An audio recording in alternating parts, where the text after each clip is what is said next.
Tonight, we journey into the shadows, unraveling stories of terrifying encounters with entities from realms beyond. If you think you're brave enough, join us as we delve into accounts that defy logic and chill the soul. But beware! Each tale serves as a haunting reminder that some doors should remain closed. Title: The Haunting Frequency. Alex Carter's life was as ordinary as anyone else's. Working a mundane job at a tech support call center, his days were filled with monotonous phone calls from frustrated customers, and his evenings were spent alone in his small apartment. He wasn't particularly close to his family or friends, not because he didn't want to be, but because he had a habit of isolating himself. He'd grown used to solitude, finding comfort in the predictable rhythm of his life.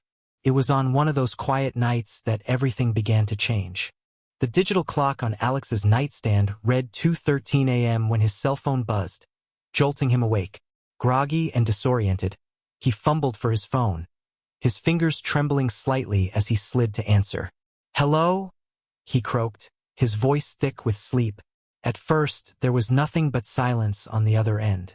Then came the sound, a low, static hiss that seemed to grow louder, interspersed with faint, guttural noises.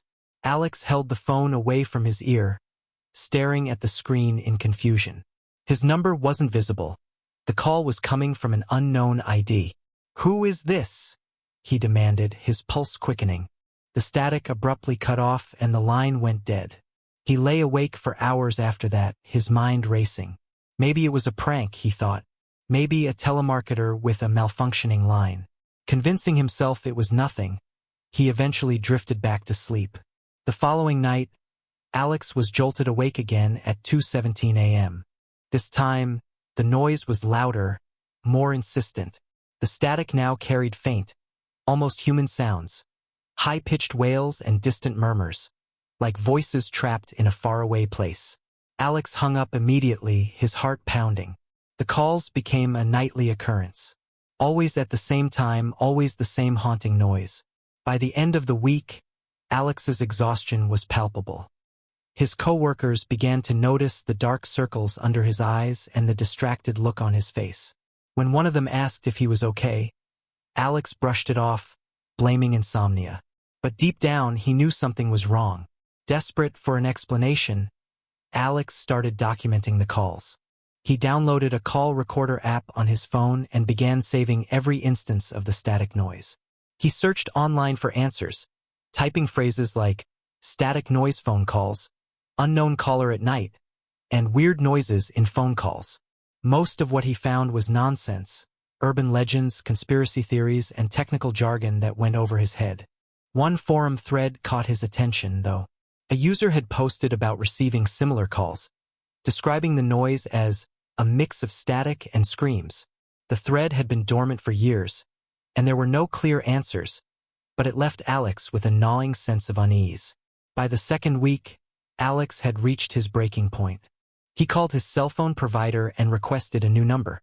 The representative assured him it would take care of the issue, and Alex felt a small sense of relief. That night, for the first time in days, he slept peacefully. But the relief was short-lived. 3 days later, the calls returned. The exact same noise. The exact same time. Frustrated and frightened, Alex decided to backdial the number one night after the call ended. The phone rang twice before an elderly man answered. "Hello?" the man said, his voice groggy and confused. Alex hesitated. Who is this? Did you just call me?" The man sounded bewildered. "No, I didn't call anyone. Who is this?" Alex quickly apologized and hung up, his hands trembling. He stared at his phone, the strange, oppressive silence of his apartment pressing down on him. The calls continued. Every night, if Alex didn't answer, the phone would ring again and again. Relentless. No voicemail was ever left. By the third week, Alex's life was unraveling. His manager at work pulled him aside to discuss his declining performance. Friends stopped inviting him out because he always declined. Sleep-deprived and on edge, Alex started to feel like he was losing his grip on reality. One night, he recorded the call and played it back, hoping to find some clue he had missed. Listening closely, He realized there were faint, almost imperceptible whispers beneath the static. He couldn't make out the words, but the tone was unmistakable.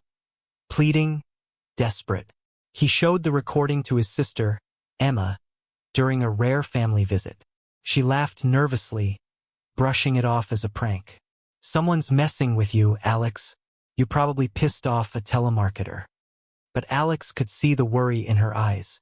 A week later, Emma called Alex, her voice trembling. "You need to come over, now." When Alex arrived at her house, Emma handed him her cordless phone. "Listen to this," she said, pressing play on a voicemail. It was the static screaming. Alex felt the blood drain from his face. This isn't possible," he muttered. "Alex, what the hell is going on?" Emma demanded. He told her everything. The nightly calls, the strange whispers, the untraceable numbers. Emma was skeptical but agreed to let Alex stay with her for a while. That night, they both sat in the living room, waiting. At 2 a.m., Emma's phone rang. Alex answered on speakerphone. The noise was deafening, even more intense than before. Emma covered her ears, her face pale. Alex hung up and immediately backdialed the number. "This number has been disconnected," the automated message said. Emma begged Alex to contact the police, but he refused. What could he possibly tell them? That a ghostly phone number was haunting him? He decided to end his cell phone contract altogether, hoping it would finally put an end to the nightmare. For a few days, it worked. But then the calls started coming to Emma's landline, and Alex realized the horrifying truth. This wasn't about the phone. It was about him. The static calls were no longer just an oddity. They had become an intrusion, a terror that clung to Alex Carter and his sister Emma like a shadow. By now, Alex's life had taken a sharp turn for the worse. His sleepless nights grew longer, his energy dimmed, and his sense of reality began to blur. Emma, skeptical at first, had become a reluctant believer. The calls were undeniable, and the fear they carried was infectious. Emma was the first to suggest looking deeper. "Maybe it's not random," she said one evening as they sat in her kitchen, surrounded by stacks of old notebooks and phones. Alex had brought everything he could think of that might be connected. Phone records, call logs, even his laptop. "I've already tried," Alex muttered, sipping on a lukewarm cup of coffee. "The number changes every time. There's nothing to trace." Emma was undeterred. "Let's go over it again. Maybe we missed something." They pored over every detail. The times the calls came, the duration, the faint noises beneath the static. Emma jotted down notes, connecting lines between dates and observations like a detective piecing together a crime scene. "What if it's not the calls we should be focusing on?" Emma said after hours of brainstorming. "What if it's you?" Alex froze. The thought had crossed his mind, but he had buried it beneath a layer of denial. In the days that followed, they began to notice other strange occurrences.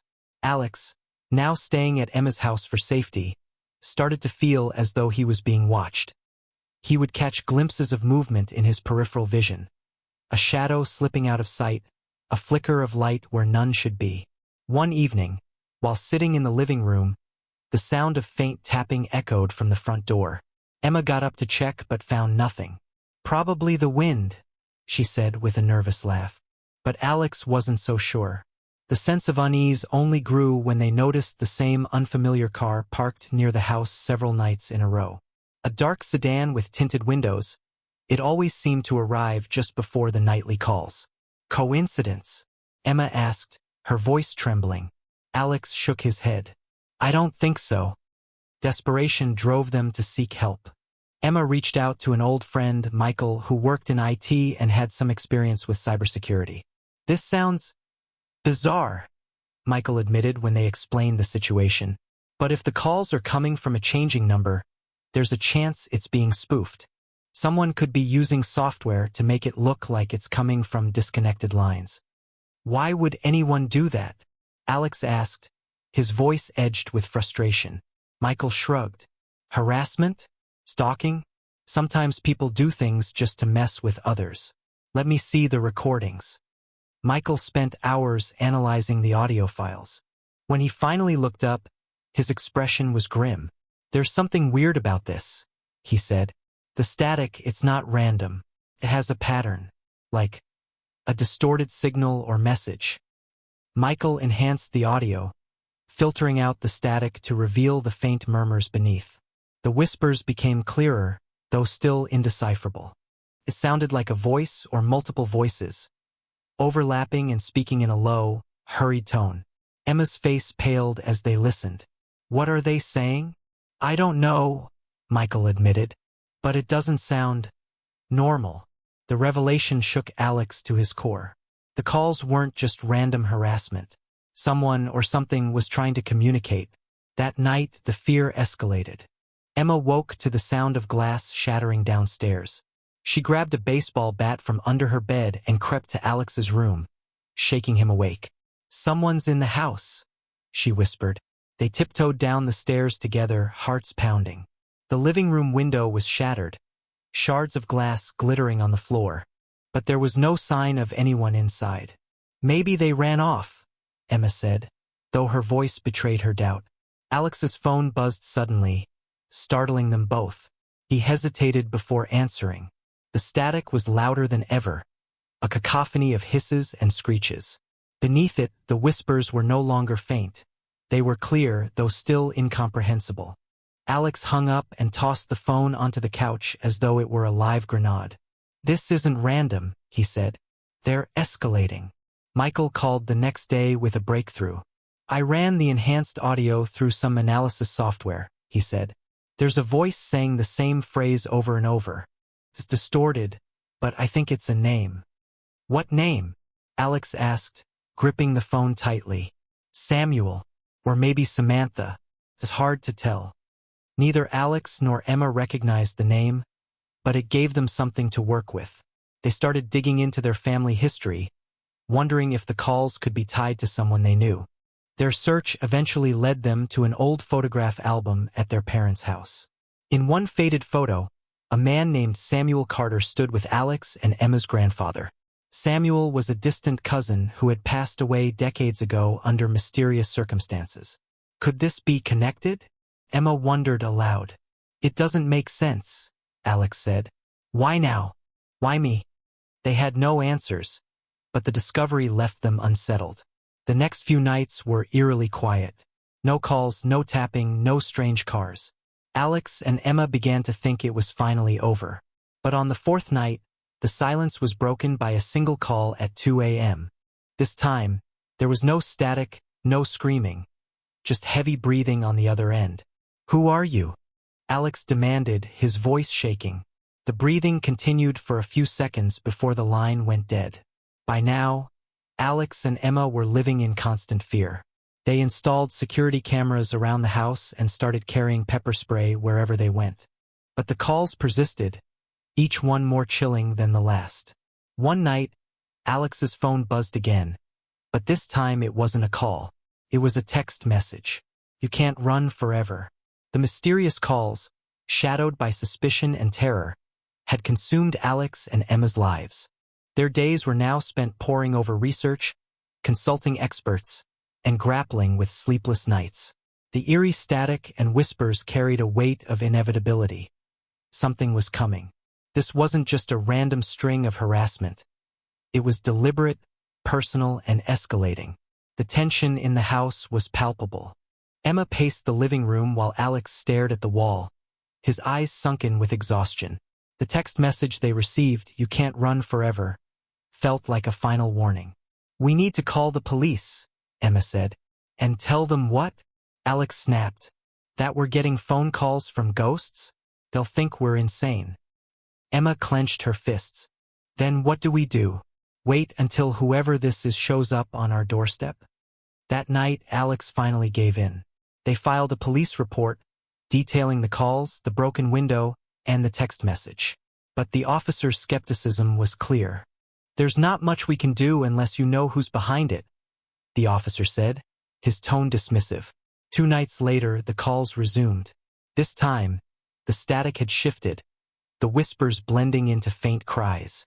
Alex recorded the audio again, his hand trembling as he replayed it.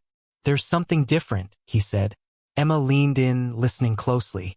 It sounds closer, like it's not just a recording. The calls were now coming at random intervals, disrupting their days and nights. Michael, their tech-savvy friend, analyzed the new recordings and confirmed the shift. The frequency is narrowing, he said. It's like whatever this is, it's focusing. Desperation drove Alex and Emma to dig deeper into their family history. The name Samuel seemed to be the only thread they had. They traveled to their parents' hometown, visiting libraries and archives to uncover more about Samuel Carter's life and death. They learned that Samuel had died in a tragic house fire in the 1970s. The fire was ruled accidental, but rumors suggested foul play. Neighbors claimed Samuel had been involved in shady dealings and that his death might have been deliberate. What if this is about him?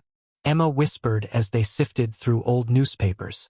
What if someone thinks we know something about what happened?